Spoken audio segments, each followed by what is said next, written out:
Imagine someone hands you a device that contains, the entirety of human knowledge. It can communicate across the globe instantaneously and process billions of calculations a second. Right, a genuine miracle of technology. Exactly. And you only ever use it to balance your physical checkbook. Which just sounds completely absurd. It does.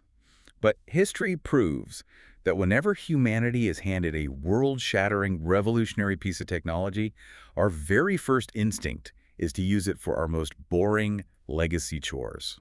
Yeah, we really don't have these grand visions of the future right away. We just want to do yesterday's work slightly faster. Right, and that dynamic is exactly what we need to talk about today. Welcome to today's deep dive, everyone. It's a fascinating quirk of human nature, honestly. I mean, we assume profound technology arrives with a profound instruction manual. Which it definitely does not. No, the reality is much messier. We look at a paradigm shift and try to squeeze it into a very old, very familiar box. Which brings us to the core of what we're looking at today.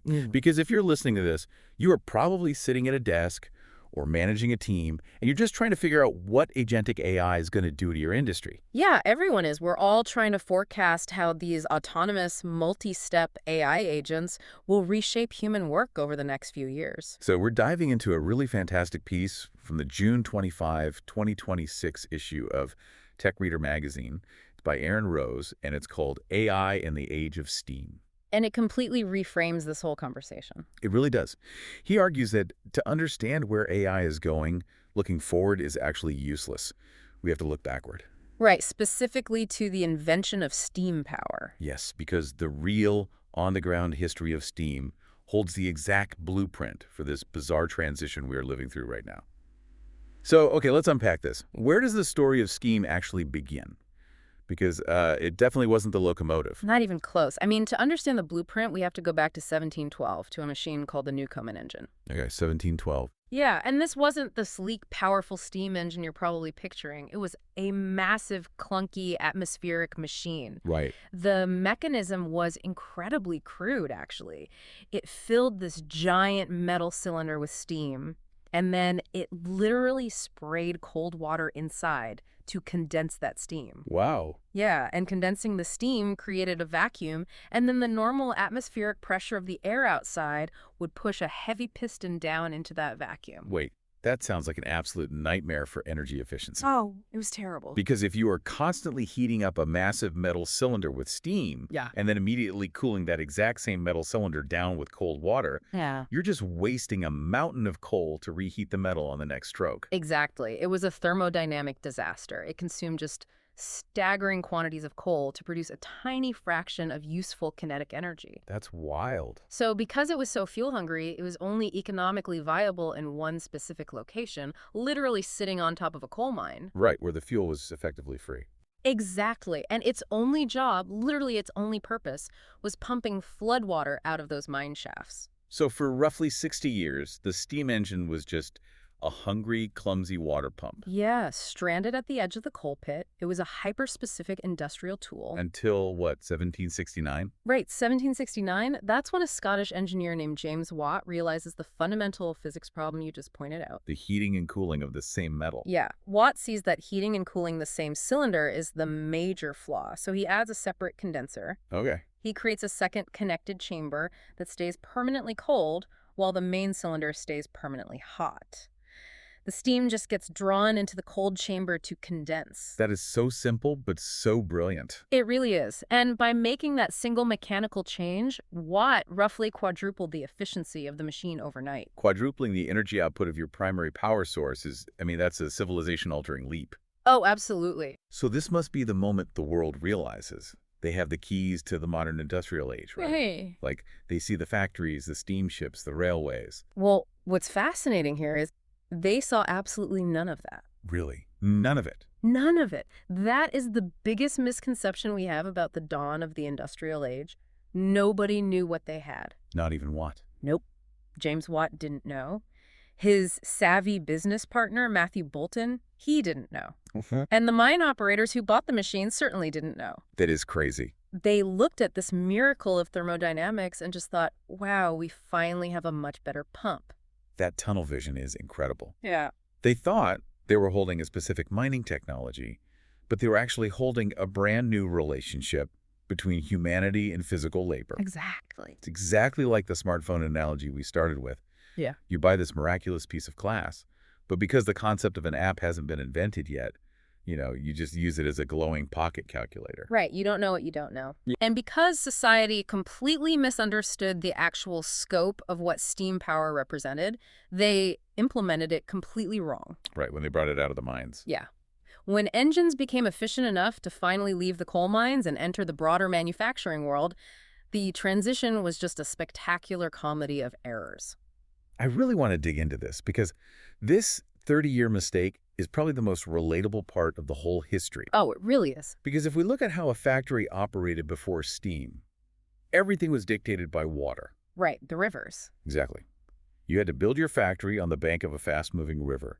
You put a giant water wheel on the outside of the building, and the physics of that wheel literally dictated the architecture of the entire factory. It dictated every square inch. Yeah. I mean, the water wheel turned one massive, incredibly heavy central shaft. It was usually made of wood or iron, and it ran longitudinally down the entire center of the building. Okay, so just one huge spinning pole down the middle. Exactly.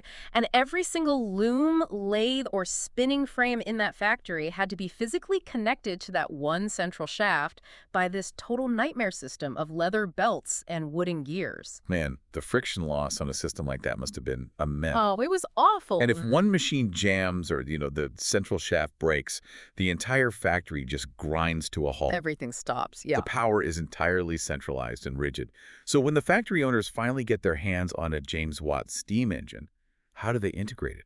They do the most human thing imaginable. They preserve the legacy system. Of course they do. They build brand new, cutting-edge factories that look exactly like the old water wheel factories. Oh, wow. Yeah, they keep the massive central shaft. They keep the dangerous, cramped rows of machines tethered to that shaft. They literally just unhooked the water wheel, plugged the steam engine into the exact same spot on the wall, and changed absolutely nothing else about the workflow.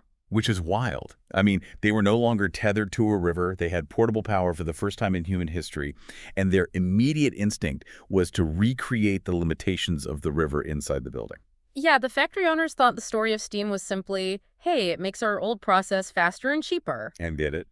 Well, to be fair, output did increase and costs did fall. So for an entire generation, these owners just patted themselves on the back. They were thoroughly convinced they had mastered the technology. Wow. It took roughly 30 years, and some historians argue it took closer to 50 for factory designers to realize that the steam engine didn't need to be massive, and it didn't need to be in the center of the room. Right, the aha moment of decentralized power. Exactly. They realized you could build smaller, fractional horsepower engines and put them precisely where the work was happening. Yeah, you could have a motor for a specific cluster of machines. You could arrange the factory floor around the logical flow of materials rather than arranging the materials around the physical reach of a leather belt. And when they finally redesigned the factory architecture to match the reality of the technology, productivity didn't just tick up a few percentage points, it exploded.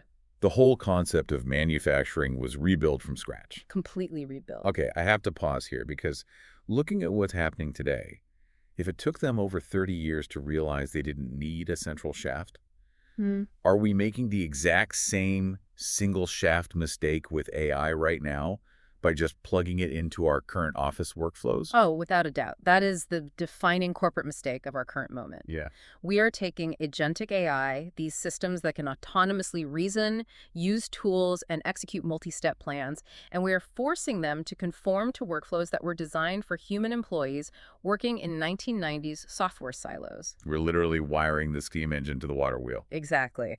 But before we get too deep into our modern mistakes, we really need to understand the human cost of that initial 30-year factory mistake. Right. Because the debates people were having in the year 1800 sound exactly like the boardroom and political debates we are having in 2026. The optimists versus the pessimists. Precisely. And reading Aaron Rose's analysis, it's pretty clear that both sides were completely right about the facts, but just completely wrong about the timeline. Yeah, that's exactly it. I mean, the optimists were looking at these steam-powered looms and promising a utopia. Cheaper clothes, faster production, immense wealth. But they completely glossed over the collateral damage, didn't they? They entirely dismissed the brutal 40-year transition period. Think about the shift from the traditional hand loom to the steam-powered loom. Right. This wasn't a gentle handoff where hand weavers were just politely retrained. It was the violent economic collapse of skilled trades that had taken generations to build up. That's devastating. Entire towns built around hand weaving suddenly had no economic purpose. Families literally starved. So the optimists were entirely right about the destination. Goods did get vastly cheaper. But they were woefully blind to the sheer trauma of the journey. Exactly. And then you have the pessimists who are watching that trauma in real time. I mean, I understand why they were terrified. Oh, sure. They saw the handloom weavers losing their livelihoods and logically concluded that machinery was going to end human employment permanently. But they had a massive blind spot, too, because they were trying to measure the future using the vocabulary of the past. That is the perfect way to phrase it. The pessimists could clearly see the crafts that were being destroyed. That destruction was highly visible. Yeah. But they could not fathom the entirely new industries that were about to be born because those industries lacked names. Right. In 1800, there was no vocabulary for a locomotive engineer. There was no such thing as a telegraph operator or a structural steel worker or an urban planner. Because none of that existed. Right. These weren't old jobs with new titles. They were entirely new categories of human endeavor. And the raw statistics back this up in a way that is kind of hard to wrap your head around. Oh, the population numbers. Yeah. Britain's population went from roughly 10 million people in 1750 to 21 million people in 1850. The population more than doubled. In just a century. Right. And steam power obviously didn't cause a biological population boom directly, but the agricultural and logistical efficiencies created by steam are what made feeding, clothing, and employing that massive doubled population possible. Right. If we connect this to the bigger picture, this historical dynamic perfectly mirrors the intense, often toxic debates about AI right now. It really does. The tech optimists promise a near-term utopia of unlimited productivity and universal basic income, while completely ignoring the massive, localized disruptions to millions of knowledge workers in the interim. Yeah, glossing over the pain again. Meanwhile, the pessimists declare that AI will permanently destroy the middle class because they are entirely unable to imagine the new industries that artificial intelligence will inevitably mandate. We are trapped in the exact same blind spots. So let's map this directly onto the agentic AI moment we are living through today. Okay. If we're currently in our own version of the 18th century, we are making the exact same sequence of errors. And the first error is our obsession with workflow automation. Yes. Just as those early mill owners wired the steam engine into the old water wheel layout to make it run slightly faster, our first instinct with AI has been to automate the chores we already hate doing. The busy work. Exactly. We use agentic AI to scrape our inbox, summarize our weekly metrics, draft a response, and schedule a follow-up meeting. And don't get me wrong. You know, if you're the person who has to spend 3 hours a day doing that, having an autonomous agent handle it is fantastic. Oh, it's great. It's incredibly useful. Just like pumping water out of a flooded coal mine was incredibly useful. But using a reasoning engine to format an Excel sheet is probably the absolute least interesting thing this technology will end up doing. Right. We are congratulating ourselves for building a better pump. Which naturally creates the second error, our inability to see the jobs of the future. The ghost jobs. Yeah. The jobs AI will displace are highly visible to us. We can easily point to the junior copywriters, the basic web developers, the data entry clerks, and see how an autonomous agent could replace that specific output. But the jobs AI will create are ghost jobs right now. The author makes a brilliant point here, actually. He notes that nobody in 1790 commissioned an economic study on the future employment prospects of railway construction. Right, because the railway hadn't been conceptualized yet. Exactly. You can't survey an industry that doesn't exist. We have to deeply internalize this concept. The jobs agentic AI will create are not going to be slight variations on modern knowledge work. Oh, no. AI is going to solve problems we haven't even identified as problems yet in markets that haven't been founded. We are fundamentally blind to our own future railway workers. But we also can't fall into the optimist trap of ignoring the pain. Absolutely not. We have to acknowledge the very real friction of displacement. I mean, a disruption can lead to a more prosperous overall society in the long run and still be an absolute nightmare for the specific workers living through the gap. Yeah, that 40-year gap. Upgrading the global operating system is going to leave a lot of people stranded in legacy modes of work. So what does this all mean? The historical parallels between the age of steam and the age of AI seem incredibly robust, right? Yeah. We misapply the tech, we panic over the visible job losses, we fail to predict the new jobs, and the transition hurts. The perfect mirror. It is. But Aaron Rose makes a hard pivot in his analysis right about here, because there's one specific metric where the entire analogy just shatters into pieces, and it has everything to do with the clock. Yeah, it comes down to the velocity of change. Right. The most defining characteristic of the steam age, fundamentally, was that it was slow. Very slow. You have to look at the timeline. James Watt improved the engine in 1769. The railways didn't achieve critical mass until the 1830s. Wow. The full, decentralized redesign of factory architecture took half a century. The economic disruption played out across multiple generations of workers. They had the ultimate luxury, time. Exactly. They had an incredible buffer. Workers had decades to adapt, even if that adaptation was a struggle. Crucially, human institutions had generations to respond. Governments could debate labor laws, education systems could slowly pivot their curriculums, and social safety nets could be woven over decades to catch up to a technology that was itself moving at a walking pace. And then you look at the AI compression. Right. If we look at the trajectory from the first rudimentary large language models to the autonomous agentic systems we are testing today. I mean, systems that can write their own code, navigate the web, and execute multi-step plans without human intervention. We have compressed what historically should be a decade of technological evolution into roughly 24 months. And that is where the STEAM analogy fractures. Agentic AI is not moving at a generational pace. No. We are looking at a technology capable of spinning up entirely new capabilities and threatening legacy markets in a matter of months. We have absolutely no historical precedent for this specific velocity of cognitive automation. This is the part that keeps me up at night. Yeah, me too. Put yourself in the shoes of a regulator or a school board or a union leader right now. Historically, designing a new curriculum or passing a meaningful tax reform takes years of debate, drafting, and implementation. Decades sometimes. Right. So if a worker's entire industry can be displaced, completely reinvented, and restabilized by AI within a 24-month window, the systems we rely on to catch us when we fall just physically cannot move that fast. This raises an important question. If the parallel holds true regarding displacement and transformation, but the luxury of generational time has been entirely erased, how can our rigid human institutions possibly adapt? Right. The age of STEAM shows us the psychology of change. It shows how we misapply tools and fail to imagine the future, but it offers absolutely zero guidance on how to survive a technological transition operating at internet speed. It is the great unanswered question of our time. It really is. But there is a core lesson we can take away from the history we've unpacked today, and it applies directly to how you, listening right now, approach your own work. General-purpose technologies, whether it's the steam engine or a multi-agent AI system, are almost always underestimated in their long-term scope and wildly overestimated in their short-term elegance. Right. We always adopt them wrong before we adopt them right. The delay between the arrival of a revolutionary technology and the architectural redesign that actually unlocks its potential isn't a failure. It is the normal, messy way civilization processes a genuinely new kind of power. Exactly. The AI tools you are forcing into your old workflows today are just the clumsy Newcomen engines of the digital age. Here's where it gets really interesting, because at the very end of his article, Aaron Rose drops a teaser that perfectly reframes everything we've talked about. Oh, the spreadsheet example. Yes. He brings up the invention of the digital spreadsheet in the late 1970s. When software like VisiCalc and later Excel were first introduced, the pessimists loudly predicted the absolute death of the accounting profession.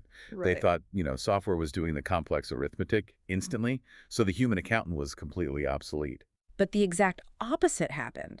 The mechanical, tedious burden of arithmetic was lifted. And because the cost of calculation plummeted to near zero, the entire field of finance expanded massively. That exploded. The number of financial analysts actually multiplied because they could finally stop tallying columns of numbers and start asking complex, strategic, what-if questions. The spreadsheet didn't destroy the ledger. It unlocked the entire modern financial industry. Yeah. It created roles that a 1970s bookkeeper couldn't have even imagined. Exactly. So I want to leave you with this thought to mull over as you head back to your desk today. Look closely at your own job, your daily workflows, and your industry. Are you looking at a hand loom that's about to be violently replaced by a steam-powered machine?